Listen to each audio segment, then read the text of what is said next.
Tonight, we're exploring one of the most sacred turning points in the wheel of the year, Yule or Winter Solstice.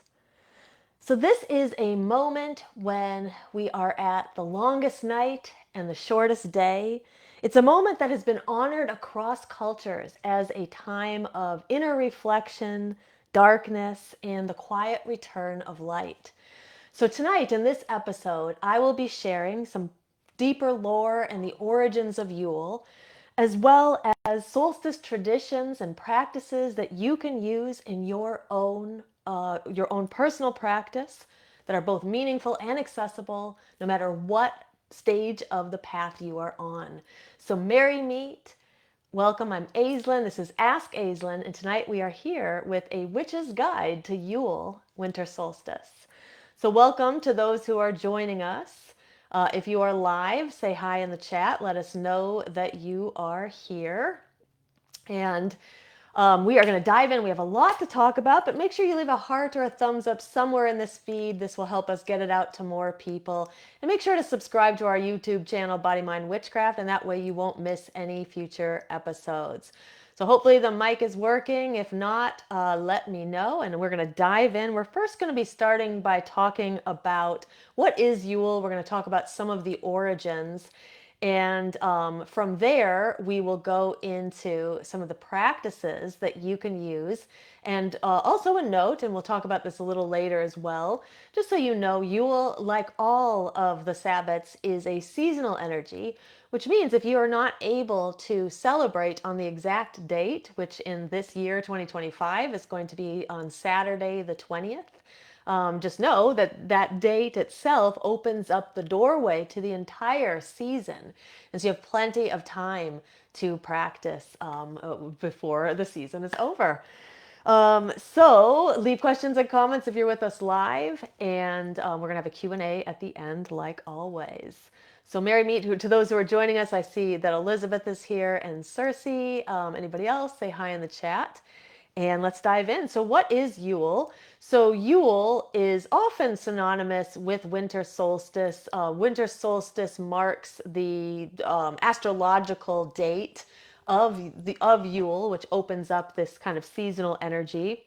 Now, the winter solstice is considered the lowest point of the sun's energy. So at that point, the sun is slanting, the light is slanting more and more each day.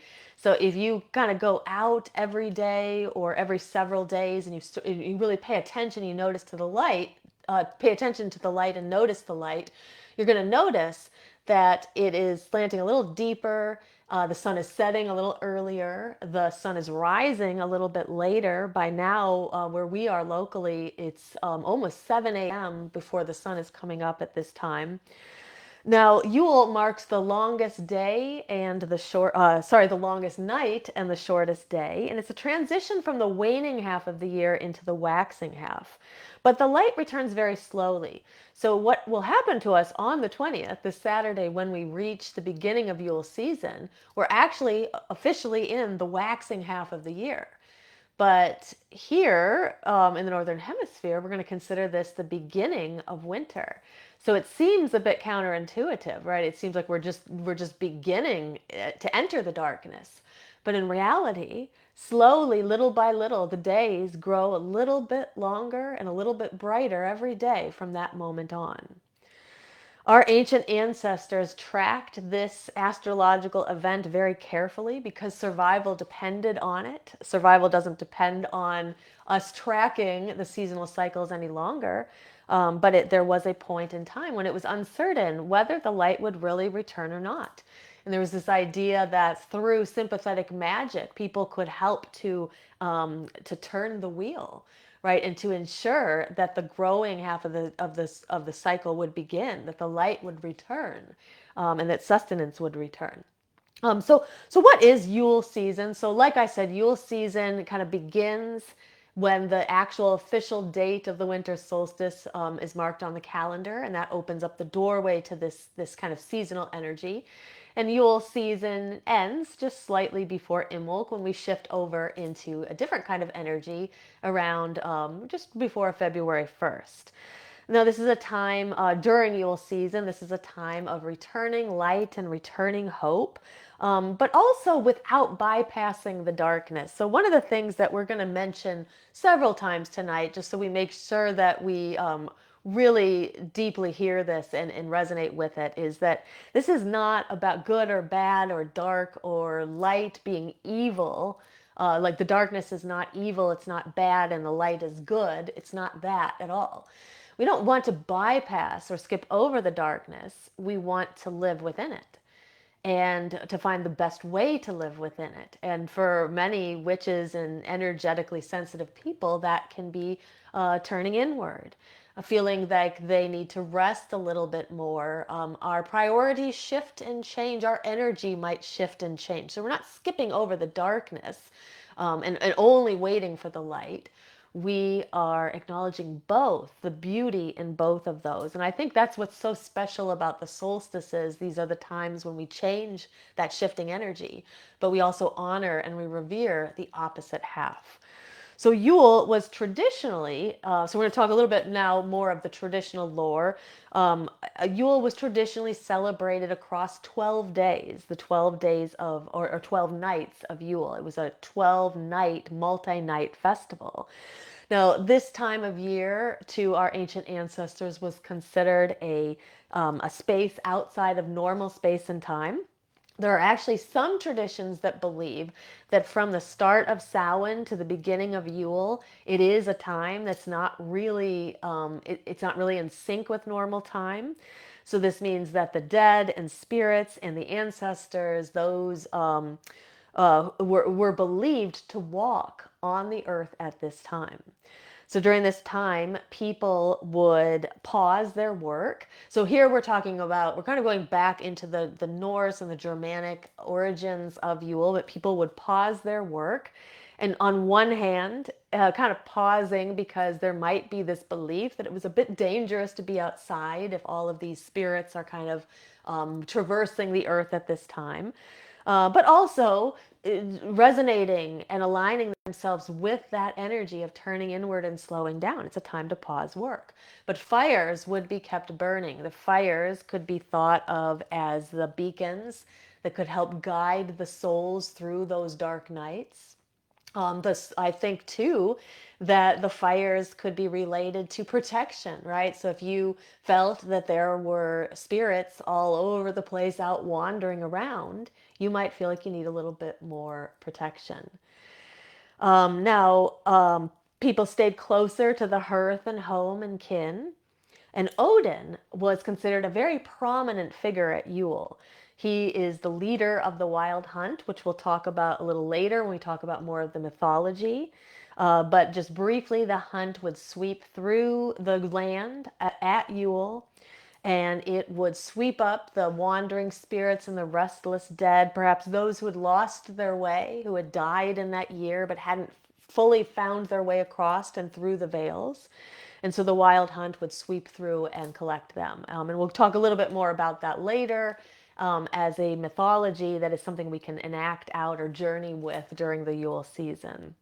Now, what we want to remember when we're talking about all of this, we're talking about kind of the wandering dead. This isn't fear based, this was a reverent practice. So there are stories that people feared the wild hunt, and I'll get into those a little bit more deeply later. But the reality is that this was a time of reverence and honoring and remembering the dead and helping the dead, in fact, to move through the veils. And we often think of that as Samhain season, right? But there is a deep connection from Samhain to Yule. That portal is kind of open. Now, I think too that in many of the places where Yule was celebrated, particularly Norse and with its Norse and Germanic origins, these are areas that were very cold, snow covered at this time of year. So this would also be a reminder to stay indoors because this is where it's going to be warmer and you're going to be more likely to survive cold, cold winters in cold, cold storms if you're staying inside. So people would stay inside, tend to the hearth fires, and honor the unseen. Now, this is also for our ancient ancestors was also a time, though, for strong visions, strong dreams, and for spirit journeying, because again, the veils, they are still thin from Samhain to Yule, and then they do thicken a little bit once we pass through and into Yule season. So this is also a time, like I mentioned, we often think of Samhain as being the time to honor ancestors and venerate ancestors, but Yule is also a good time for that. So some of the practices at Samhain get continued at Yule. So, for example, food or drinks might be left out at night. And if you think about the tradition of Santa Claus, you leave milk and cookies out for him. We would leave out carrots for the reindeer. And so these practices, we just blindly kind of do tradition and follow tradition, but they often have their origins in these ancient practices and these ancient cultures. Another practice that might be done at Yule is leaving empty chairs at the table, which again is we normally think of as a Samhain practice, but also could be something done at Yule, honoring family lines and ancestors, familial lines, asking for protection. So, in fact, because the ancestors were thought to be close from Samhain to Yule, and into those 12 days of Yule, asking the ancestors for protection to get through the winter, because oftentimes it would be unknown what the winter would be like, and if there would be enough food, and if people would have enough to get through that on their own. So I'm going to pause for a moment, and I'm going to just say hello to anybody else in the chat. I see Anne is also here. So Mary Meet. I'm having a lot of trouble seeing the chat, so I don't know if there's just not much in it or I'm not seeing it. So if you are asking questions in here, I don't know. I can't see it right now, but hopefully I will be able to soon. But leave your questions, leave your comments, because I'm definitely following this and watching it as we go. So I see Nancy's also here. Mary Meet. I'm assuming that the microphone sounds okay because no one said it doesn't. So Mary Meet. But let us know. We're about to get into some practices here. We're going to go through some mythology and continue to look at some of the origins of Yule. But let us know, how do you celebrate Yule? How do you celebrate Winter Solstice? Do you celebrate it on a singular day? Do you celebrate it across many days? And what are your practices? So we'd love to hear from you. So let's talk about some symbolism. So again, kind of going back to the origins of where Yule comes from, originating in very dark, cold places, the places that are very dark and cold at this time of the year. Many of the symbols of Yule, therefore, are symbols of survival and continuity. Because again, there is this idea before modern science and modern medicine, there was never really a full understanding of the fact that the sun would come back. So there was always this trepidation, this worry that would we survive the winter? So it makes sense that many of these symbols of Yule reflect that. So, because of these themes of Yule, some of the symbols of Yule include evergreens. Evergreens symbolize the idea that life persists even through the winter. So, our ancestors would revere trees like pine, fir, holly, and ivy, and those trees that either bloomed in the winter or kept their leaves when everything else around them was losing their leaves, making it appear as though they were dead. These trees were green and vibrant and thought to be a sign that the Earth Mother was still alive and well, even though she was sleeping at that time. Now, the Celts revered the mistletoe for the very same reason. It was often the thing that was blooming in a stark landscape of white. And so it was revered for its ability to and promise that life was still there, even in the midst of all the coldness and the long winter. The Yule log is also a powerful symbol of life continuing through the winter. The Yule log could be burned for protection. It could also be burned for luck or for fertility. And there are some stories that say that there are places where people would actually cut a tree down and they would drag the whole tree in through the front door, and then that part that came through would go into the fire and burn there.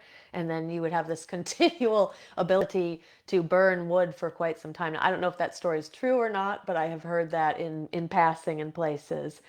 Sometimes the Yule log would be kept burning continually across multiple nights. It is traditional in many modern practices for people to burn the log all through the night of winter solstice. So starting it at sunset, the night that of the winter solstice, starting the fire at sunset, and then continuing it all through the night until dawn, when it was thought that the sun god, the mother, the goddess, gave birth to the sun god at dawn.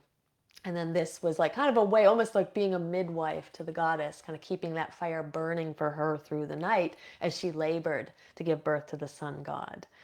Now, also, when it comes to the Yule log, the ashes are sometimes saved and kept for later Sabbats, or could be saved and kept for protection or for planting in the spring. So thought to be blessed by the energies of Yule. Now, there are also related parallel solstice traditions. And so I'm just going to talk about a few of them because otherwise we could do multiple episodes probably on this alone, all the different ways that different people celebrate. But I did want to highlight the idea of Saturnalia in Rome because it is something I get asked about occasionally. And there are pagans who to this day still celebrate Saturnalia or revive some of the festivities of it. So Saturnalia marked the end of the planting season. So it is an ancient Roman holiday. It was thought to be a midwinter festival that honored Saturn. And so whenever we hear that idea of midwinter at the end of December or mid-December, that always sounds weird to us because we think of December 20th, December 21st, the marking Yule, winter solstice. We think of that as the beginning of winter.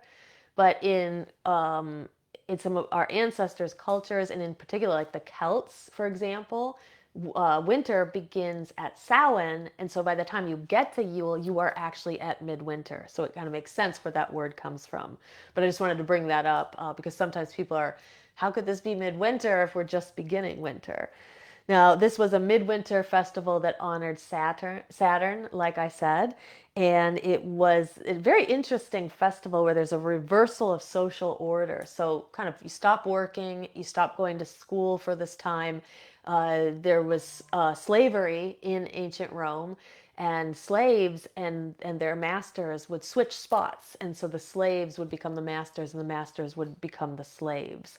There was drinking and feasting and gambling, and there would be a king who was crowned at the festival, the king of Saturnalia.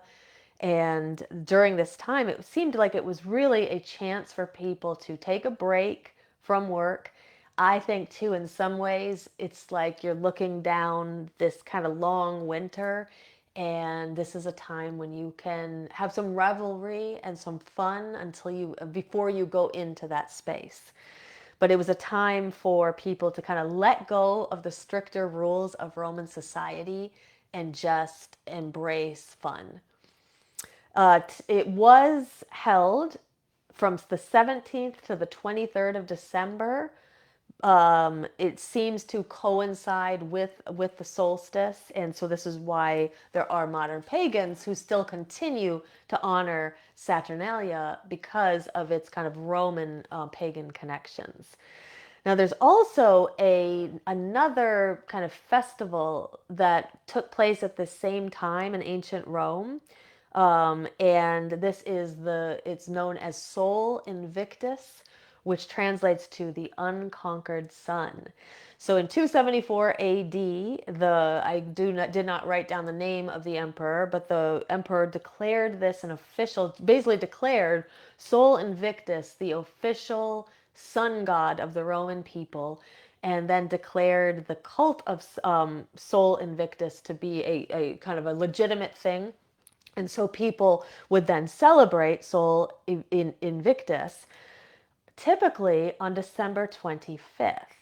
Now, during that time, it was thought that the sun was reborn, undefeated, by the darkness and kind of made itself, so there was again this sort of alignment with these are the days that begin the growing half of the wheel.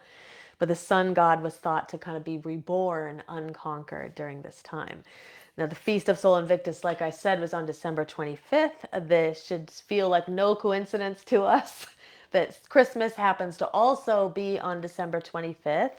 And there is some suggestion that the early Christians moved their main holiday, Christmas, to December 25th to align it with some of these other major holidays that were also happening at the same time in with the Romans and with other cultures. And so I think too there's some evidence to suggest that Jesus himself was born sometime in the summer, maybe in July or August.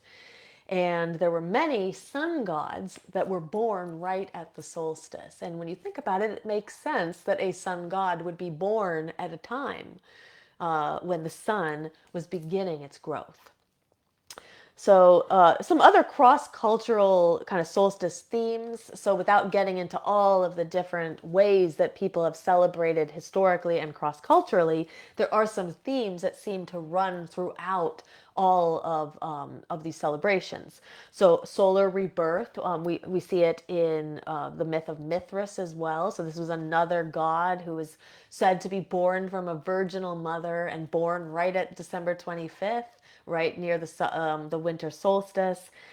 There tends to be themes of fire and light, so it is a fire and light filled holiday. Renewal through darkness, time outside of time. So that idea that we're in sort of a time that is outside of time and space. Now, the myths themselves, they all rose independently across different parts of the world and across different time periods. But the moment itself is so powerful that people couldn't help but feel it. And so that's why we see so many parallel myths that seem to be saying very similar things among people who had no contact whatsoever. I think that humans everywhere could feel this turning and wanted to do something to mark it, to commemorate it. And that out of that, we have these festivals like Saturnalia and Yule, and all of the other ones and the Festival of Mithras and all the other ones that come to be. So we are going to also talk about another myth, which is a more modern myth, and this is the myth of the Holly King and the Oak King.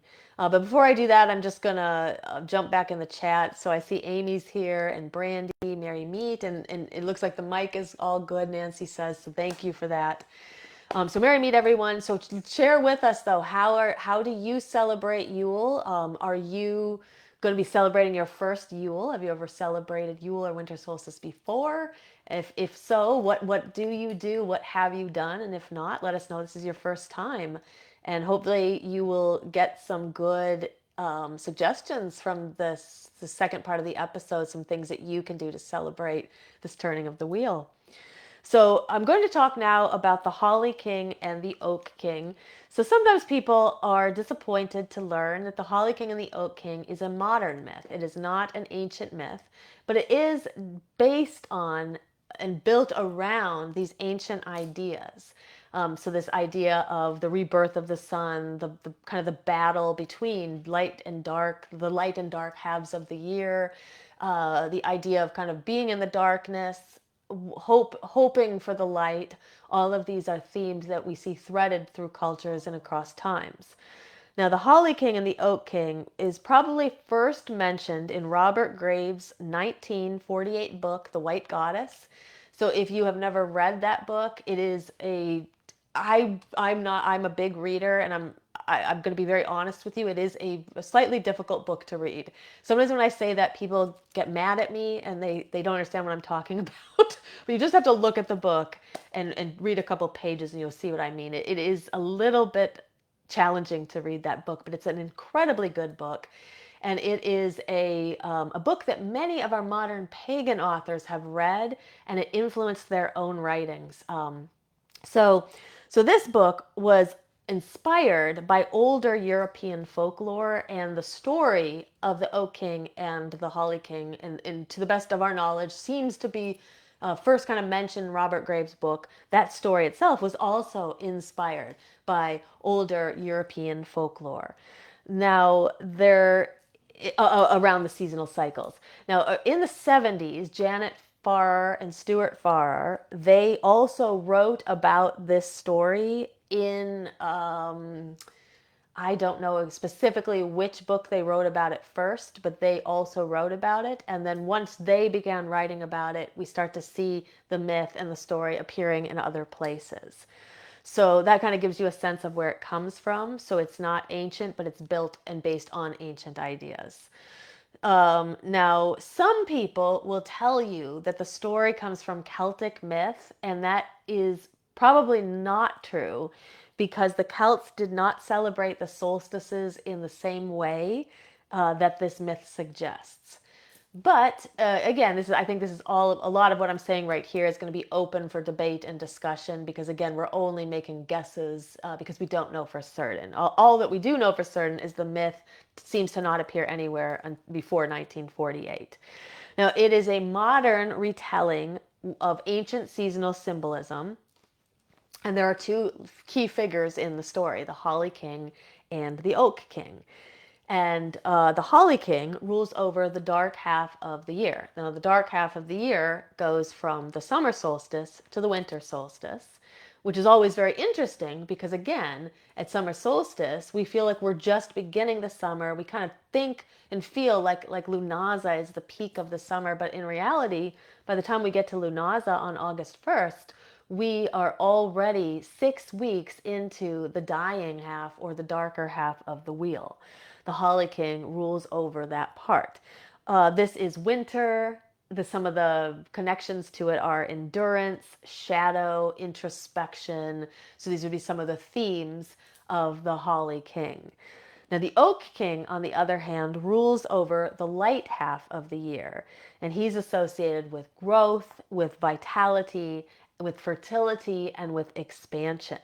And the story tells us that there is this great battle that takes place every year at 2 points of the wheel. So one time at summer solstice when the two battle it out, and then another time at winter solstice when they battle again. And at these 2 points, there is a different winner. So at the summer solstice, the the Oak King, who had ruled over the waxing half of the year, it's said that he is conquered, and the Holly King takes the crown, and he goes on to then rule over the waning half or the darker half of the year. And then at winter solstice, they battle again, and this time the Oak King defeats the Holly King, and then he ushers in the growing half of the year. So I think that what is important for us to remember, though, because we kind of live in a world and we are very much influenced by Christian theology and mythology where there's like this battle between good and evil. And that is not what the story is about. And that is something we really want to like hammer. I couldn't hammer this hard enough. This story is important because both of the kings are necessary. And it isn't better at one point or the other point when one conquers the other. Both of the points of the wheel are as important as the other. It's a cycle which cycles over and over and over again, and there's never anything permanent here. So it's not like a king is crowned and he goes on to be the king forever. It's like a king is crowned for 6 months, and then he takes his crown and takes it off and gives it to the other king. The power shifts, it never disappears. And shadow and light within this myth are in sacred balance. So what does the Holly King energy look like? So this is the energy of rest. It's the energy of our shadow work. It's the energy of endings, wisdom gained through hardships. So a lot of times, our wisdom doesn't come from ease. Most of the time, our wisdom comes from the tough stuff. And that is the energy of the Holly King. Now, the Oak King, on the other hand, has a very different energy. His energy is about seeds of intention and planting the intentions that we want. Slow return of vitality. And again, that word slow is very important here because this isn't like a quick reversal of energy. It's a switch. and then it's a slow growth as we move into the growing half of the season.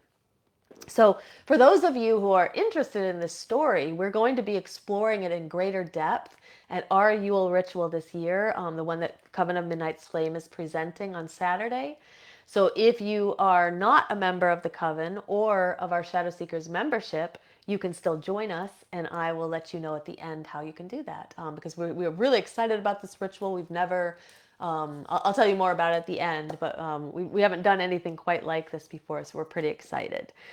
Now, before I dive into and spend some time talking about the different practices of Yule, I did want to mention one more energetic thing that is specific to this Yule 2025, and that is the placement of the moon.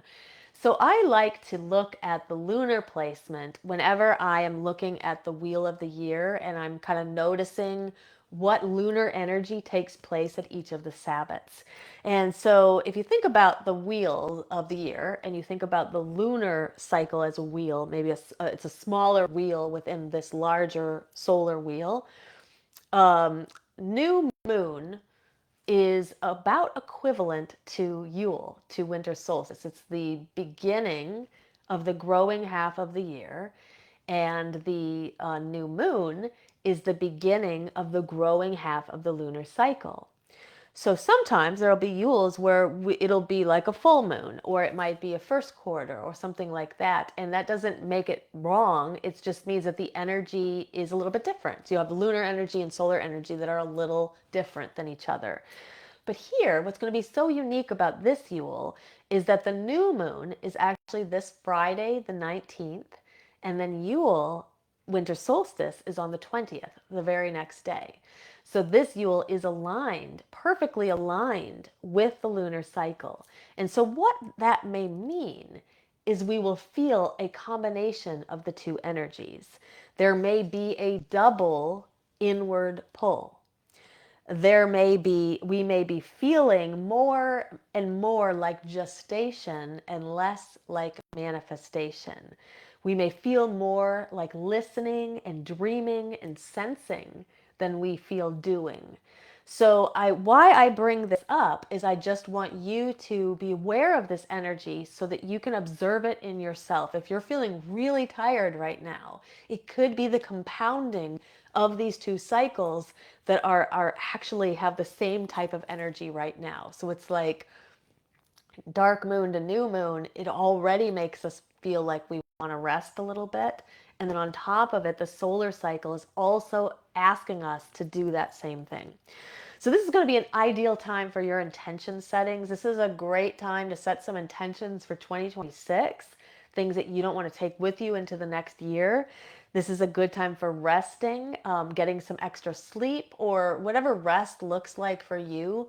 Honestly, I was listening to this podcast the other day where they were talking about, and I kind of mentioned this idea before of rest as rebellion.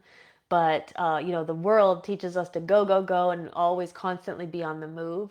And so it can look like a rebellion, an act of rebellion, to just say, you know what, I'm not going to do that. I'm going to take some time out for myself and I'm going to rest. And so they were even suggesting that at some point throughout the day, you take 5 minutes and you just lie down and close your eyes. And if you're worried you're going to fall asleep, you could set an alarm or a timer. But just close your eyes and just like block out your senses, and just be in a restful place for that space of time. So, these two cycles cycling together may make you feel more like resting. So make sure you honor that within you. This is also going to be an ideal time for shadow reflection and turning inward and exploring what's in your unconscious. Now, probably what this will not be ideal for is for forcing outcomes. That kind of energy is going to go against the energy of the solar and the lunar cycle at this time. And this is also not really ideal for some high energy spell work, which isn't really ideal at the new moon anyway, and it's not really that ideal at a Sabbat usually. They're more like celebratory kind of celebrations and feasting. Now, that doesn't mean you can't do these things. It just means that the energy is not ideal for them. And so if you want to wait for a time when it would be more ideal, then, that's up to you. But I just wanted to mention this, just to, I think really really why I want to mention it is to encourage you to check in with yourself and really feel your own energy and see where you're at and see if you feel that kind of double compounding of this energy. So we're going to dive now into the ways to celebrate. And so definitely put in the chat, how are you celebrating Yule? Elizabeth, she said that she loves Robert Graves. She said he is how I first started reading about Greek mythology. She said when I was much younger. Yeah, so he can often be a jumping off point for people. And like I said, that book, I just mentioned, the book is a bit challenging to read compared to like some of the more modern books, but it's a fantastic book. And like I said, The White Goddess was read by many of our modern pagan authors. And and their thoughts and what they write about is greatly influenced by Robert Graves. And then Sue is also here, Merry Meet. All right, so how can we celebrate Yule and how are you celebrating Yule? So, ways to celebrate this season. So, again, remember it's seasonal energy.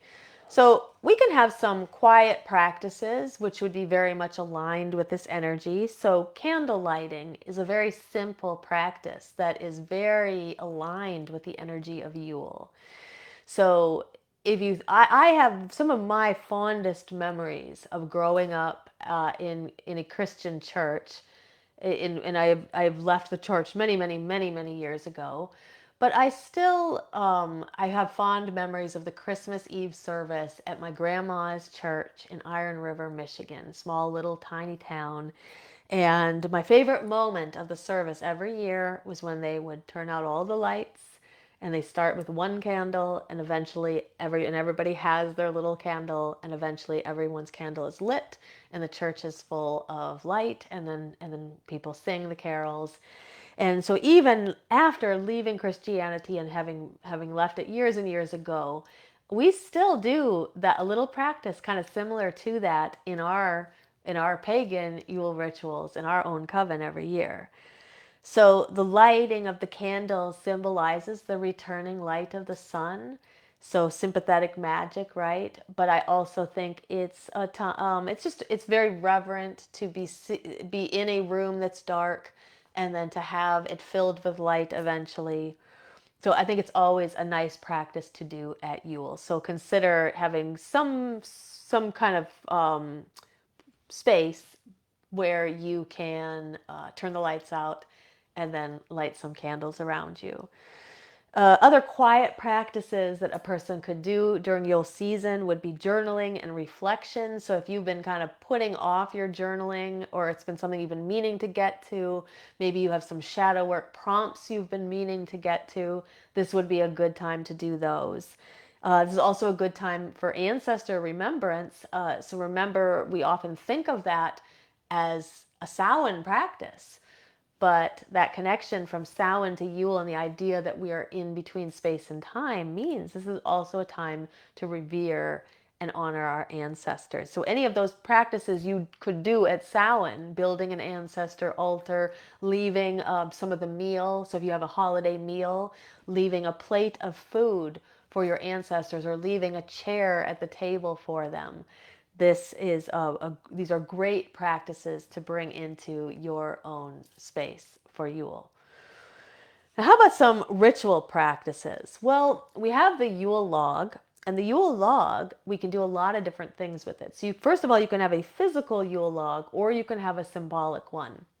So the Yule log, and I'll tell you some of the things that our coven has done in the past, but traditionally people will buy a log and then they will burn it for Yule. And oftentimes they will save the ashes. And like we learned earlier, it was traditional to save the ashes and perhaps use them for planting later or to use them for protection magic or something like that.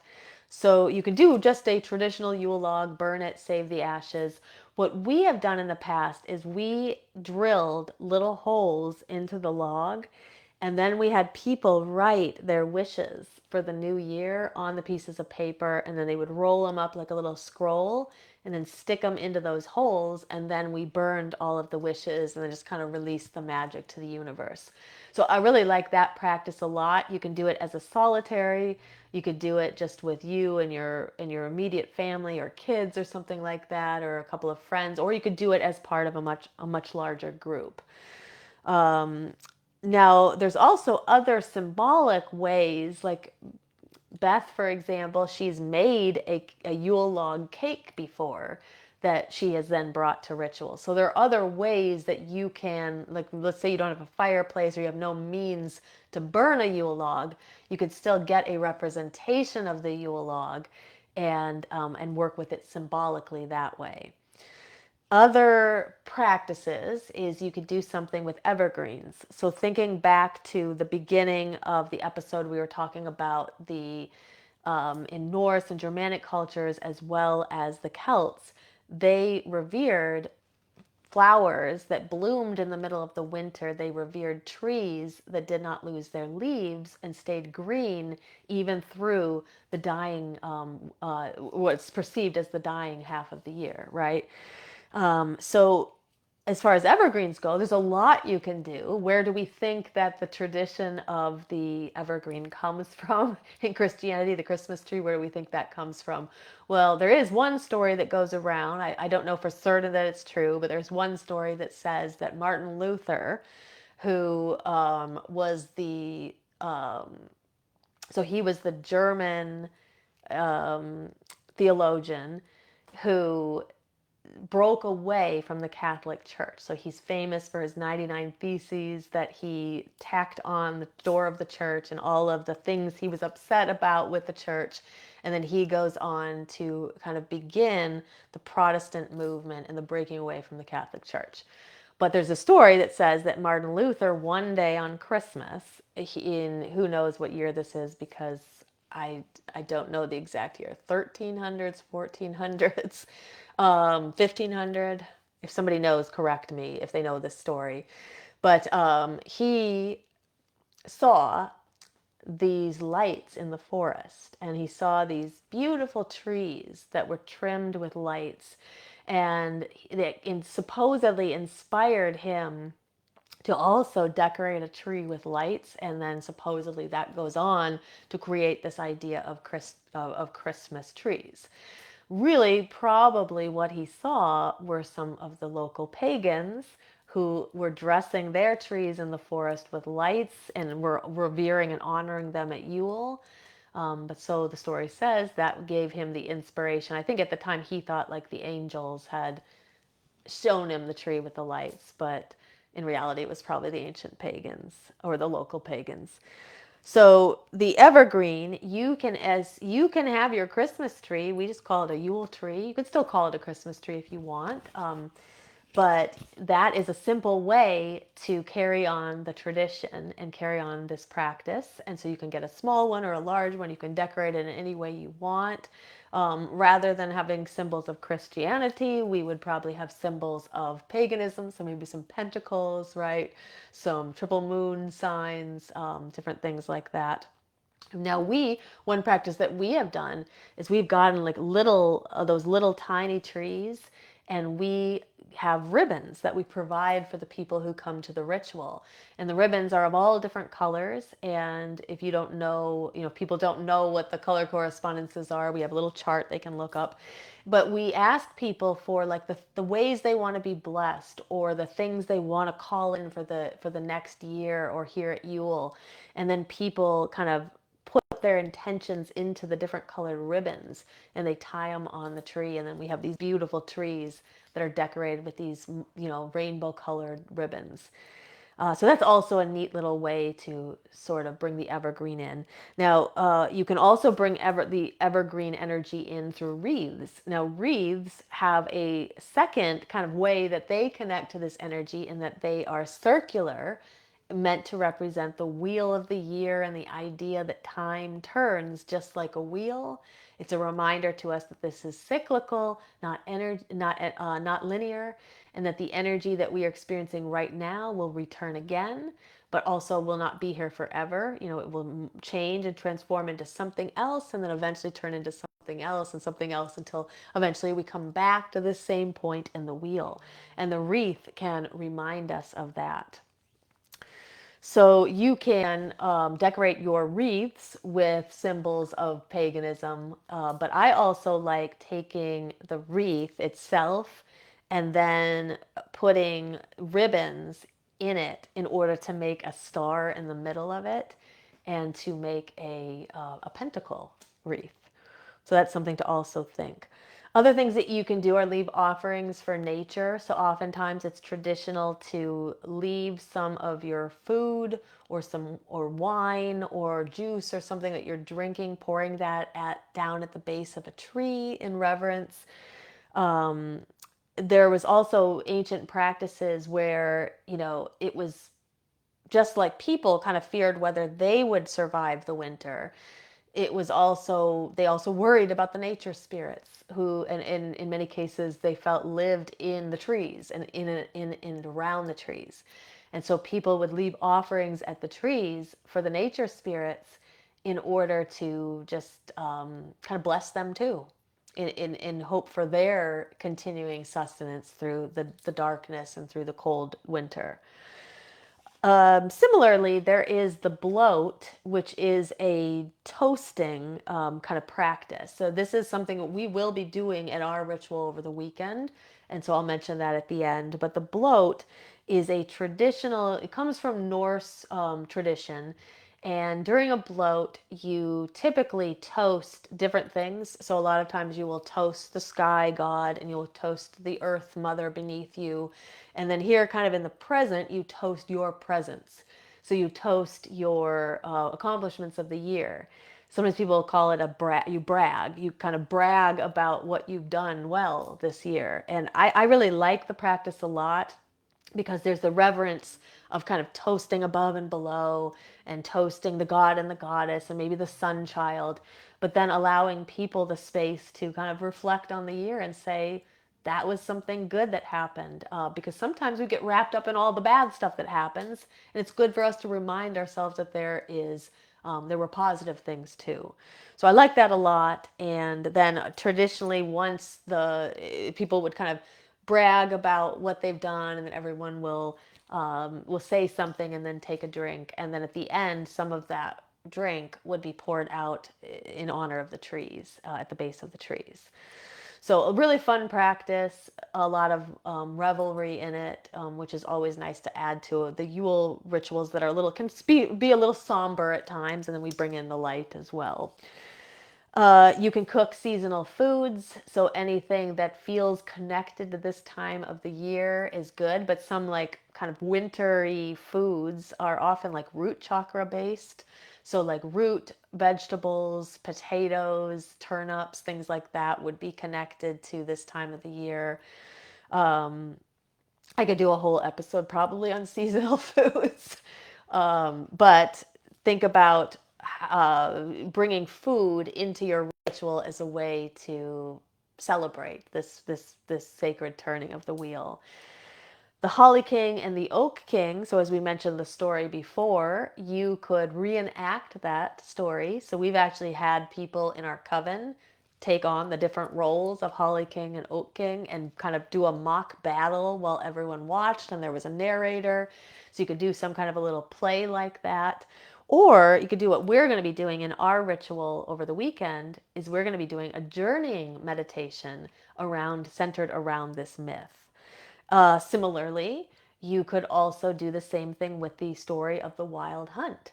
So, like we talked about in the beginning, the wild hunt being this procession of horsed riders that sweep through the forest and kind of grab and help to direct those souls that have gotten lost in between, their death and getting to the afterlife, kind of help direct them into where they need to go. So you too could reenact that. Typically, what we have done is we have had some kind of a journeying meditation where people get to experience the wild hunt. And in fact, we did that last year, and we will probably do that next year. But this year, we're going to be working with the Holly King and the Oak King story. And then, of course, wishes for the new year.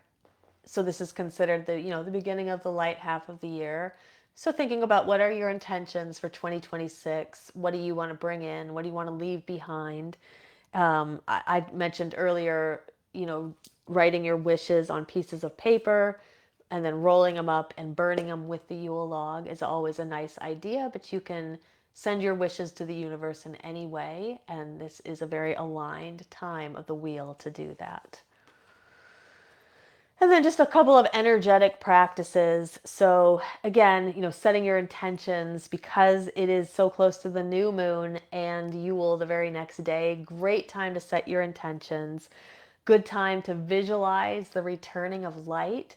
So especially if you've been feeling like you're in kind of a dark space right now, this can be a really good time to do some kind of a meditation or a visualization where you just visualize light kind of coming down, radiating down to you, coming down into your crown chakra, and then moving down into your body and filling all parts of your body and into your cells, and just visualizing the returning of that light. It sounds so simple, but a very small practice like that can go a very long way to lifting your mood and your spirits. And then, of course, there is the journeying idea that you can do energetically. You can do some kind of a journeying meditation where this will take you to a place or a time or something like that. Like we're going to talk about in just a bit about how we're going to be journeying in our Yule ritual. So just to kind of close this, I, I just wanted to note and just kind of reiterate, remember this is a season. It's seasonal energy, right? So if you are not able to celebrate on Saturday for the actual calendar date of winter solstice, it marks the beginning of Yule season, which will go all the way through December into January and goes almost all the way up to Imbolc, where that's eventually where the energy starts to change. So you have plenty of time to celebrate. And in fact, it can be worth your time to think about how to continue the celebration. Don't do everything on Yule, but continue it. Maybe bring in some of these practices here and there as you traverse through Yule season. The light has returned, which is true, even though it won't necessarily feel that way right at first, because the growth is slow. It's sacred, slow growth. And so just trusting that the light has returned. I think, too, that this time of year reminds us that even in the darkness, there's always hope, right? But even when we're at our lightest, our moments of most revelry, also to remember that there are other dark times ahead, and to maybe not fear them as much if we can remember that this is cyclical movement of time and not a linear movement. Rest is also an important part of the cycle, and so to really honor that within you is something to remember at Yule season. You don't have to rush. The light certainly doesn't rush, and it's really going to feel like once Yule comes and winter solstice comes, it is true that the days will start to grow longer after that point, but you will not notice them for quite some time because that growth is very, very, very slow. But just know that it's already beginning as soon as Yule and the date of winter solstice passes, and trust what is quietly ready to be born within you. So I hope you enjoyed that. I hope it gives you some ideas for Yule. Of course, share in the chat. I don't see anybody sharing anything they're doing for Yule. We'd love to hear from you. I think that people really, they gain a lot from the episode. They gain a lot from hearing me talk, but they also gain a lot from hearing you talk too, and let us know what you're doing for Yule. Elizabeth said she really likes the brag idea. So the bloat, yeah, the traditional Norse bloat. She said I'm going to incorporate that into my family celebration this year. Yeah, totally. I think it'd be a lot of fun is just to go around and just brag. What are you feeling accomplished for this year?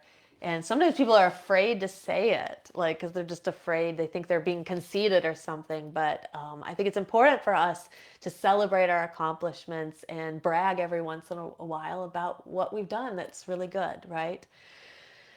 So as far as the Q&A goes, I didn't have any questions that were left for me this week. So if there's anyone live who's got any questions about Yule, Winter Solstice, or anything related to shadow work, energy work, or witchcraft, you can put that in the chat.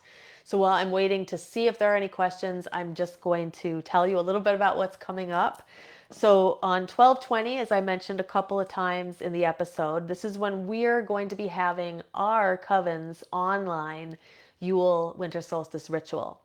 So our ritual this year is called Returning from Shadow to Light. And so all the things that we talked about tonight, we're going to be incorporating a lot of these ideas into the ritual. So the ritual, just like Yule season, the kind of the beginning of Yule season and the winter solstice itself, the ritual will start in a kind of more somber energy. We will be talking about the seasonal energy, and then we are going to talk about the myth of the Holly King and the Oak King, and we'll go into more detail about how that myth kind of plays out in people's lives and what's important about that myth for us to understand. People are going to journey with us to witness this battle, and then to also reflect on how it relates to their own lives and what's going on with them. So it's going to be a really cool journeying meditation. We're also going to be honoring Odin and Frigga at this ritual and leaving offerings for them. And then once that kind of first half of the ritual is over, we're going to move into the second half, which is the more light half of our kind of fun and merriment. And there we'll have our traditional bloat where we're going to toast everybody. And we will also light some candles together. We're going to sing some pagan carols together. And it's going to be a really great time. So we're really excited for it, and we hope that you will join us. So if you are a member of Shadow Seekers or of the Coven of Midnight's Flame, your ticket is just the Zoom link I send you. So you guys are already coming to that. But if you are not part of either of those groups, we'd love for you to join us. So I'm just going to drop here in the chat a link where we have this listed on Eventbrite, and you can just go and you can read a little bit about the ritual, and then the ticket is available for any donated amount. So any amount that you're called to donate helps us out greatly. It helps us to be able to continue to do these rituals and other events. But check that out. If you have any questions about it, you can let me know. If you're watching back on YouTube later, you'll find that link also down in the comments, and we'd love to see you there. Yule is also always a very special time of the year to share together, and I think it's really, especially as times are very dark right now, I think being part of communities is really important. So if you are somebody who like kind of dreads the holidays, because you feel like maybe you live far away from your family or your friends, consider coming to the ritual and being with us. And I think that you'll have a really great time. So check that out. That is the Yule ritual coming up. It's 4 p.m. Pacific on the 20th, this Saturday. And just so you know, too, if you're not able to make it live and you get a ticket or you're in one of our groups, there will also be a replay available for all of the ticket holders afterwards. So you don't have to worry about if you can't make it live or if you want to go back and re-experience any part of it. As far as what's coming up for Ask Aislin, on 12/23, there will be no episode. My parents will be in town. They're arriving that day, and it's just going to be impossible for me to be able to do the show as well. So we're just going to take that night off, that week off. You can check out some of our other episodes, though. If you don't know, Body Mind Witchcraft's YouTube channel has over 100 episodes, and so go check out one of the old episodes if you would like. That also helps us to get closer to our goal of 4,000 video view hours this year, which will help us be able to monetize the YouTube channel. So check that out, Body Mind Witchcraft. You can just search for it in YouTube and you'll find it that way. And then on 12/30, I'll be back with an all-new episode on energetic alignment for the new year. So we're going to be looking at a couple of different things. On one hand, we're going to be looking at, like, energetically, are there any things that we should be aware of for 2026? And then also just kind of thinking about how should we align our own energy as we move into the new year? What are some practices? What are the best practices to make sure that we stay aligned and stay at our best? So that's going to be an exciting episode coming up on 12:30. So a couple of people, let's see, Tabitha or Jason said Tabitha and I are currently working on our Yule logs. Okay, so they're going to be doing Yule logs. Very cool. And then he said, and we even drilled the holes in them for wishes. Yeah, that's what we've done in years past as well. And then it just makes it easier to be able to roll the papers up and stick them in there before you burn the log. Cersei said, I like the idea of the paper. She said, I'm going to figure something out for that. She said, I have my Yule tree up. And she said, I have my grandma's decorations, so I honor her, which is really, really, really nice too, as a way when you have the I'm always kind of missing my grandma at this time of year because we always went up to her house and decorated the tree with her. So if you have her decorations, what a nice way to honor her, right? Within your own practice. And she said making grandma's sugar cookies, grandma's fudge, coming to the ritual, super excited. Yeah, sounds like an awesome plan for Yule. And then Elizabeth said she hangs grandma and mom's ornaments too. Yeah, it's just a nice way to carry on the tradition, right? So I'm just going to drop in the chat here for anybody who is not on our mailing list, Body Mind Witchcraft's mailing list. I'd recommend getting on it. This way you won't miss any of our future episodes. So in case you miss one, you get mailed the replay link afterwards if you're on our mailing list. I'm just going to drop that in the chat here. And if you have not signed up, go ahead and sign up, and you'll also be sent a free copy of The Witch's Guide to Shadow Work. Remember to leave a heart or a thumbs up somewhere in the episode. That will help us get it out to more people, and subscribe to our Body Mind Witchcraft YouTube channel if you haven't already. So I hope you have an awesome beginning of Yule season. I know we're doing this episode a few days early. Yule doesn't really hit until Saturday, like I said, but I wanted to do the episode before Yule rather than afterwards. So I hope that you learned something, and I hope that it helps to make your Yule a little bit more special. And until next time, blessed be.